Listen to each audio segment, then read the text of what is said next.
Hello दोस्तों, welcome to my channel के maths classes. पिछली कक्षाओं में हमने बहुभुज के बारे में अध्ययन किया। आज से हम त्रिभुज के बारे में विस्तार से अध्ययन करेंगे। जैसा कि हमें आकृति दिख रही है, त्रिभुज क्या होता है, इसकी परिभाषा क्या कह सकते हैं हम? तीन भुजाओं से घिरी बंद आकृति क्या कहलाती है? त्रिभुज।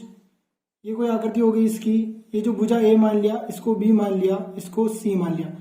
तो त्रिभुज के लिए कम से कम कितनी भुजाएं होनी जरूरी है? तीन भुजाएं। फिर हम बात करते हैं कि त्रिभुज के लिए जो आवश्यक प्रॉपर्टी होती है वो क्या क्या होती है। कि कोई भी तीन भुजाएं हैं, उसे हम कैसे पता चलेगा कि इससे हम त्रिभुज बना सकते हैं या नहीं? तो कैसे पता चलेगा? त्रिभुज में दो भुजाओं का योग सदैव तीसरी भुजा से बड़ा होता है। त्रिभुज में दो भुजाओं का योग सदैव तीसरी भुजा से बड़ा है। जैसे हमने इस त्रिभुज में से कोई भी दो भुजा ले ली, तो इन दो भुजाओं का योग तीसरी भुजा से क्या होना चाहिए? हमेशा बड़ा होना चाहिए। तभी ही हम उस भुजाओं से त्रिभुज की रचना कर सकते हैं। तो पहली कंडीशन क्या हो जाएगी?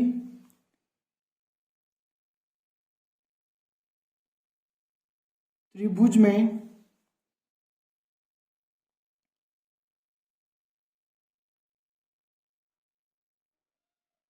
दो भुजाओं का योग सदैव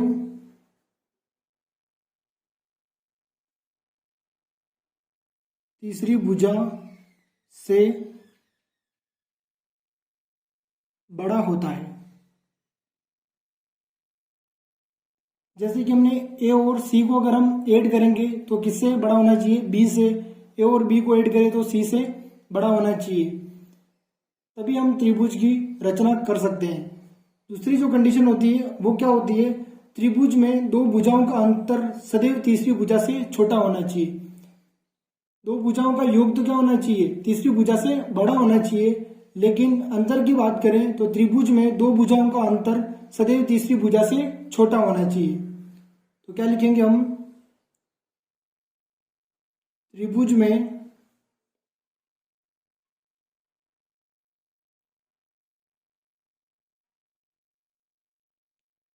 दो भुजाओं का अंतर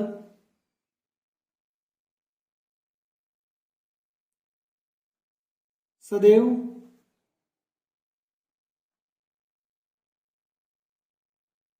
तीसरी भुजा से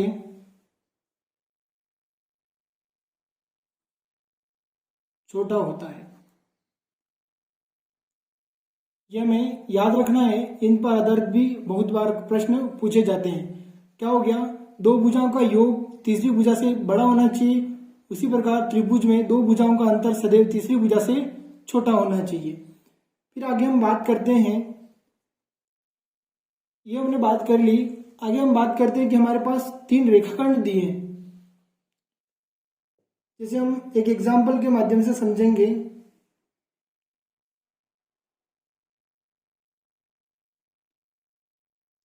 यदि तीन रेखाखंडों ए बी, बी सी तथा ए सी की लंबाई हमें दे रखी है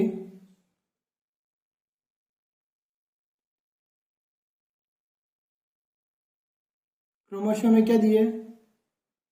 4 मीटर, 5 मीटर तथा 9 मीटर हो, तो बिंदु ए, बी तथा सी होंगे। अगर इस प्रकार से हमें उनकी लंबाई दे रखी है तो ए बी सी बिंदु क्या होंगे? तो इसके लिए कंडीशन है कि अगर A B plus B C बराबर ए सी हो,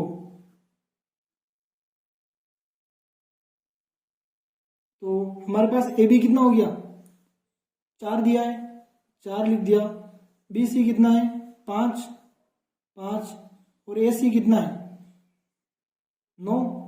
तो 4 और 5 कितना हो गया हमारे पास? 9। और ए सी कितना हो गया? 9। दोनों बराबर आ रहे हैं। इसका जब भी ऐसी कंडीशन हो तो ये तीनों जो बिंदु होंगे, बिंदु ए बी तथा सी कैसे बिंदु होंगे? सरेखीय बिंदु। और सरेखीय बिंदु के बारे में हम पिछली कक्षाओं में पढ़ चुके हैं।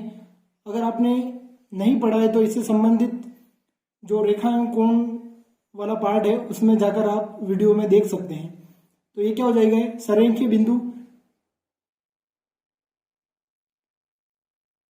सरेखीय बिंदु क्या होते हैं? एक ही लाइन पर, जैसे हमने मान लिया इसको, अगर हमें सरेखीय बिंदु पर सरेखीय बिंदु बताने हैं, ए यहाँ गया, ए से बी की लंबाई हमने 4 यहाँ तक होगी और ये सी, तो ए बी ये 4 हो गया, बी सी ये 5 और ए और सी कितना हो गया? 9। तो तीनों बिंदु कहाँ हैं? एक ही रेखा पर अगर स्थित होते हैं उनको क्या कहते हैं? सरेखीय बिंदु। फिर हम बात करते हैं त्रिभुज के प्रकारों की। त्रिभुज के प्रकार भी दो आधार पर बांटे गए हैं।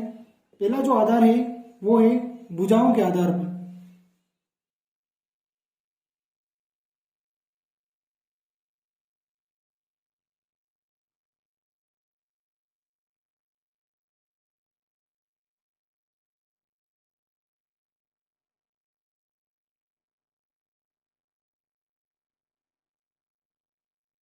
क्या हो गए? त्रिभुज के प्रकार। उसमें भी पहला जो आधार है भुजाओं के आधार पर।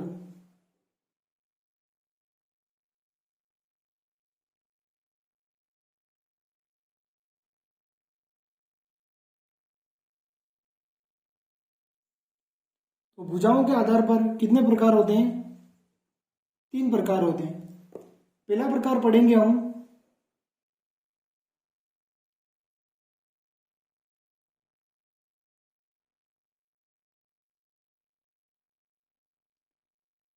समद्विबाहु त्रिभुज।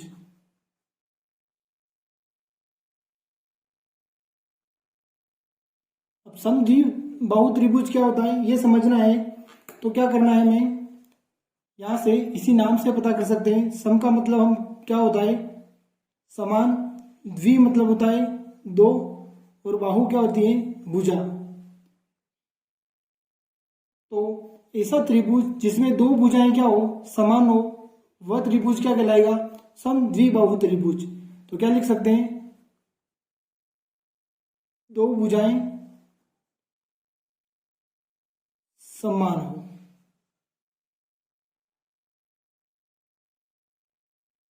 फिर दूसरे प्रकार का त्रिभुज क्या होता है? जैसे हमने मान लिया, चित्र से समझ लेते हैं इसको एक बार।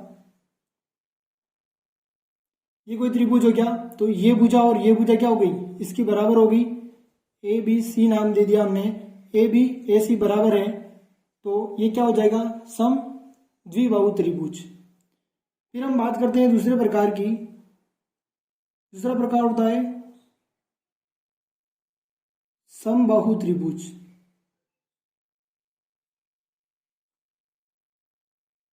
अब समबाहु,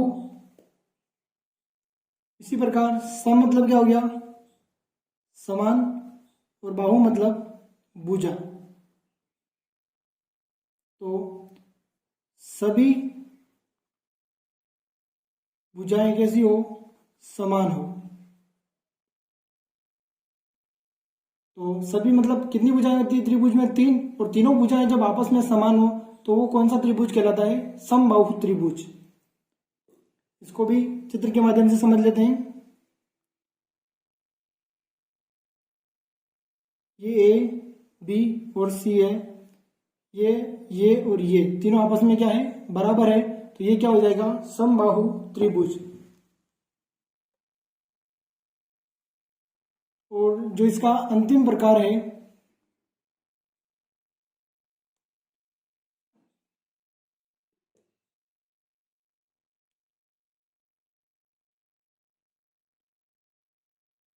वो कहलाता है विषमबाहु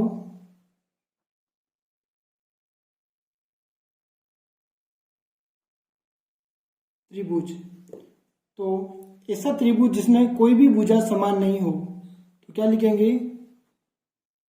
कोई भी भुजा समान नहीं हो, वो त्रिभुज क्या कहलाएगा हमारे पास? विषम बाहु त्रिभुज। ये तो किसके आधार पर पढ़ लिया हमने? भुजाओं के आधार पर। अब हम पढ़ेंगे कोणों के आधार पर। किसके आधार पर?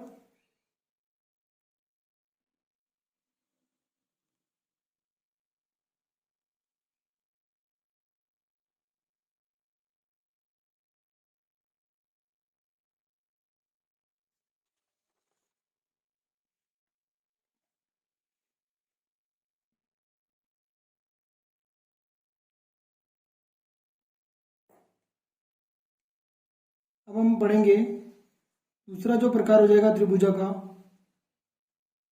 कोणों के आधार पर। तो कोणों पे आधार पर क्या हो जाएगा? इसके भी कितने प्रकार होते हैं? 3 प्रकार।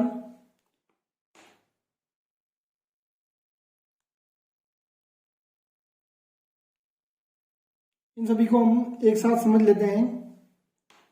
पहला प्रकार जो होता है इसको कहते हैं न्यून कोण त्रिभुज।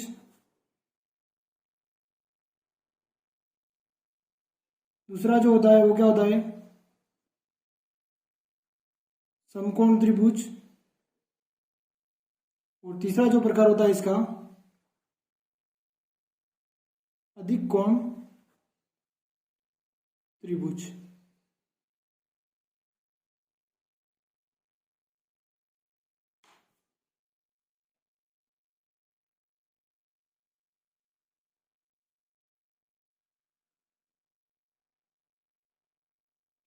न्यून कोण समझते हैं सबसे पहले।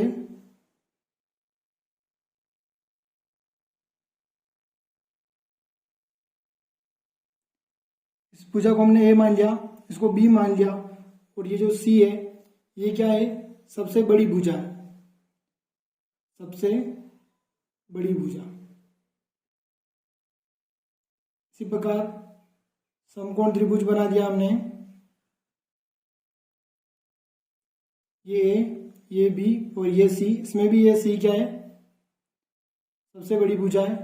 और एक बना दिया हमने अधिक कोण वाला।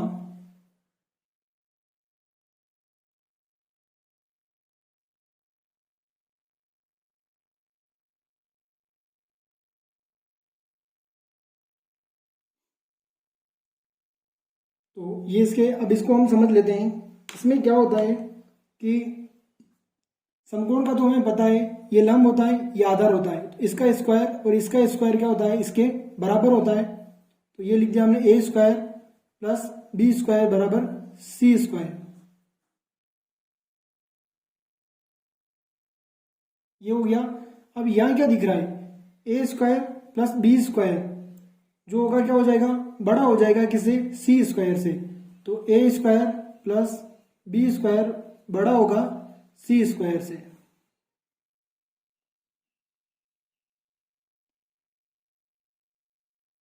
और इधर क्या हो गया? ए स्क्वायर प्लस बी स्क्वायर, सी क्या दिख रहा है? स्क्वायर करेंगे, सी पहले से बड़ी भुजा दिख रही है, बहुत बड़ी दिख रही है, और इसका स्क्वायर और कर देंगे तो क्या हो जाएगा? ये और ज्यादा बड़ा हो जाएगा। इसका मतलब ये ए स्क्वायर प्लस बी स्क्वायर छोटा हो जाएगा किससे? सी स्क्वायर से। तो न्यून कोण क्या होता है? जिसमें क्या हो, सभी कोण कैसे हो? त्रिभुज के 90 डिग्री से छोटे होते हैं। समकोण में होता है एक जो कोण होता है वो 90 डिग्री से 90 डिग्री के बराबर होता है। और इसमें क्या होता है? एक कोण क्या होता है? अधिक कोण होता है। तो फिर तो ये कोण इसका क्या हो जाएगा? अधिक कोण। ये 90 डिग्री हो गया। और ये जो इसमें तीनों कोण होंगे ये कैसे होंगे? न्यून कोण होंगे, मतलब 90 डिग्री से कम होंगे। फिर क्या हो गया? ये प्रॉपर्टी याद रखनी है इसमें। अब इससे यहाँ डायरेक्ट समझ में नहीं आएगा, तो इससे के संबंधित हम जब अगली कक्षाओं में संबंधित प्रश्न करेंगे तब और इसको हम अच्छे से समझ सकेंगे। तो ए स्क्वायर प्लस बी स्क्वायर न्यून कोण में क्या होगा? ग्रेटर देन होगा सी स्क्वायर से। तो जब हम भुजा ए का स्क्वायर करेंगे, भुजा बी का स्क्वायर करेंगे, इन दोनों को जोड़ेंगे तो और सी के स्क्वायर से ये क्या आएगा, बड़ा आएगा। और समकोण त्रिभुज में इसका स्क्वायर सी के स्क्वायर के बराबर होगा, और इसमें ए स्क्वायर प्लस बी स्क्वायर छोटा होगा किससे, सी स्क्वायर से।